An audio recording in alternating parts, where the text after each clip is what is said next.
आध्यात्म चैनल में आप सभी का स्वागत है।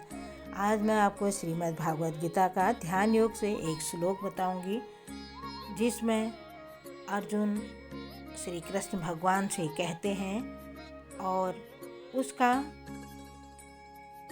अर्जुन को समझाते हुए श्री कृष्ण भगवान फिर बोलते हैं कि यो अहम योगस्त्वः प्रोक्तः साम्येन मधुसूदनः एतस्याहं न पश्यामि चंचलत्वा स्थितं स्थिरामः।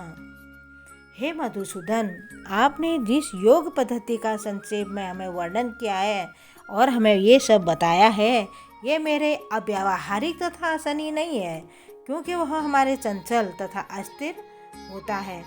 और भगवान श्री कृष्ण अर्जुन से कहते हैं कि जिस योग पद्धति का तुम वर्णन करते हो, जिस वर्जन और उसे अर्जुन अपनी असमर्थता के कारण अस्वीकार कर रहा है, इस कलयुग में सामान्य व्यक्ति के लिए तो यह संभव है नहीं कि वह अपना घर छोड़कर दूसरे और किसी पर्वत या जंगल में एकांत स्थान पर जा सके और उसका वो योगाभ्यास भी कर सके।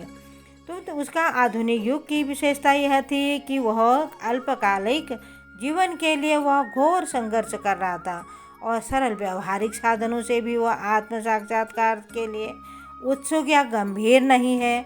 तो फिर इस कठिन योग पद्धति का विषय क्या कहा जा सकता है? इसके लिए जो जीवन शैली में आसान विधि से यह काम हो सके और स्थान का वो चयन भी कर सके, भौतिक व्यवस्थाओं में वह विरक्त नियमन कर सकते और व्यावहारिक व्यक्ति के रूप में वह अर्जुन ने सोचा कि इस योग पद्धति का मैं पालन का असंभव है, तो भले ही यह कई बातों में इस पद्धति पर खरा उतर सकता है।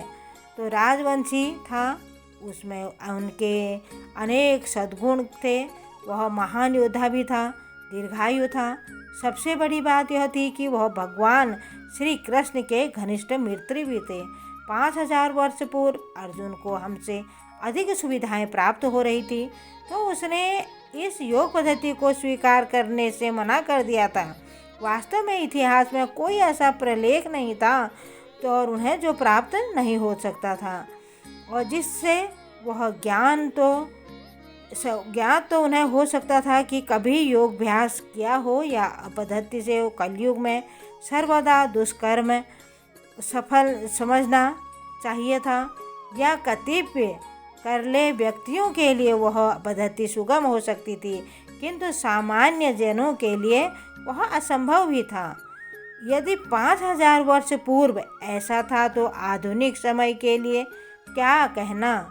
जो लोग विभिन्न कथापति स्कूलों तथा समितियों के द्वारा इस योग पद्धति का अनुकरण कर रहे थे, तो भले ही संतोषजनक प्रतीत हो, किंतु वे सचमुच ही अपना समय गंवा रहे थे।